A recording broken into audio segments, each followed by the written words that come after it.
There's a dead Danish philosopher who understood your pain better than your closest friend.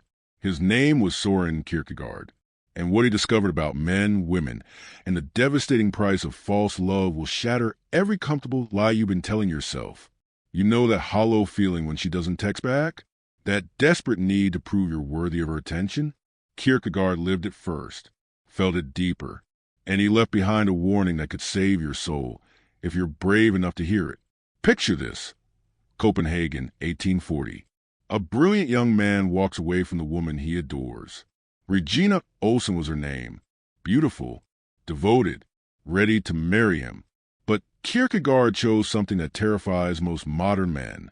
He chose himself over her love, not because he didn't want her, but because he saw what staying would cost him, his very essence, his authentic self, the part of him that no woman should ever own. This wasn't a decision born from hatred or indifference. It was born from a profound understanding that most men today lack entirely. Kierkegaard recognized that when you make another person your source of meaning, you cease to exist as an individual. You become a reflection, a shadow, a performance crafted specifically for their approval. Fast forward to today.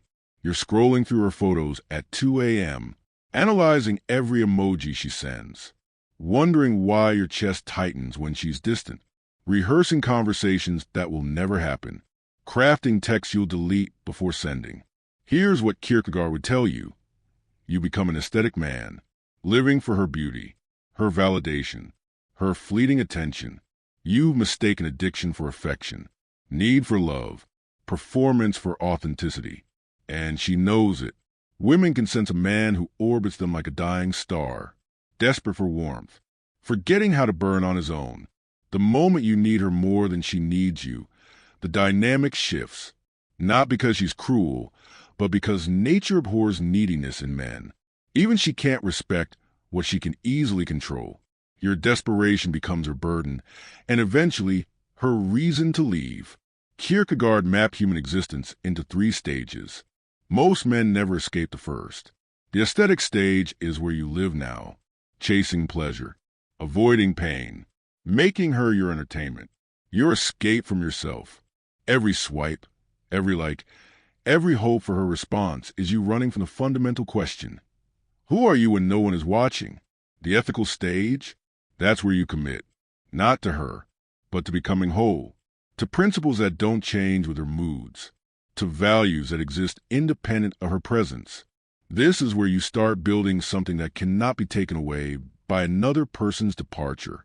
This is where you begin to understand that your worth was never up for negotiation. The religious stage? That's where you submit, not to her demands, but to something eternal within you, something she can never touch, never control, never manipulate. Call it God, call your highest self, call it whatever resonates. But recognize that this part of you is sacred ground where no woman should ever be allowed to trespass. Here's the brutal truth Kierkegaard whispered. She didn't manipulate you maliciously. You manipulated yourself. Every time you silence your truth to keep peace. Every time you apologize for her behavior. Every time you change who you were for her smile. You handed her the knife and taught her exactly where to cut. You became complicit in your own diminishment. Think about the conversations where you bit your tongue, the moments where you swallowed your opinions because they might upset her delicate sensibilities, the times you pretended to enjoy things you hated just to see her light up. Each compromise felt small in the moment, but collectively, they erased you, piece by piece, smile by smile, until the man you once were became a stranger. That tightness in your chest when she's cold, Kierkegaard called it the dizziness of freedom. Your soul recognizing the cage you built and sensing the vast open sky beyond it. Most men medicate this feeling, scroll through distractions, chase more female attention. But Kierkegaard says, face the vertigo.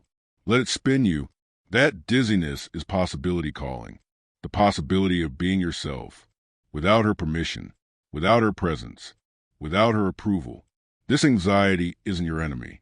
It's your guide. It's pointing toward the life you abandoned when you decided her happiness was more important than your authenticity. It's the part of you that remembers what it felt like to have opinions, dreams, and desires that existed independent of her reaction to them. This is where boys become men. The leap of faith isn't blind religious devotion. It's radical self-trust. When every voice around you says, fight for her, you choose to fight for yourself instead. When she threatens to leave, you open the door, not from bitterness, but from a deeper love. Love for the man you're meant to become. The man who cannot be bought with affection, cannot be controlled through withdrawal, cannot be diminished by abandonment. Most men will never take this leap. They'll spend their lives orbiting women, hoping to be chosen, validated, seen as worthy. They'll mistake intensity for intimacy, obsession for devotion, neediness for love. They'll die having never met themselves, having spent their entire existence performing for an audience that was never really watching anyway. Kierkegaard chose loneliness over losing himself and discovered something revolutionary. A man who can be alone is magnetic. A man who doesn't need her validation commands respect.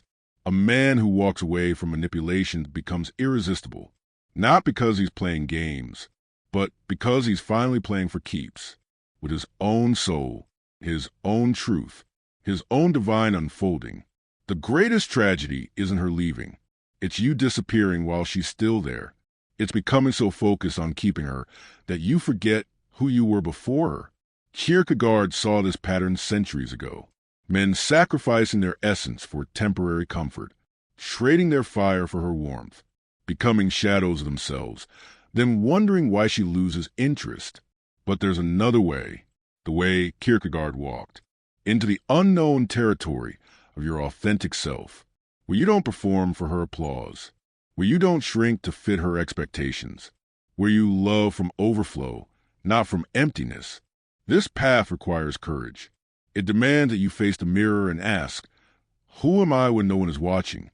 What do I believe when no one is listening? What do I want when no one is judging? The answer to these questions cannot be found in her eyes, cannot be validated by her touch, cannot be confirmed by her words. They can only be discovered in the solitude you've been avoiding, in the silence you've been filling with her voice, in the emptiness you've been stuffing with her presence. Kierkegaard's ghost whispers one final truth. The greatest tragedy isn't losing her. It's losing yourself trying to keep her. So put down your phone. Stop crafting the perfect text. Step away from her social media. And ask yourself this question. Who were you before you needed her approval? That man is still there, waiting, and he's tired of being abandoned. For someone who never truly saw him anyway. The choice is yours. But choose quickly.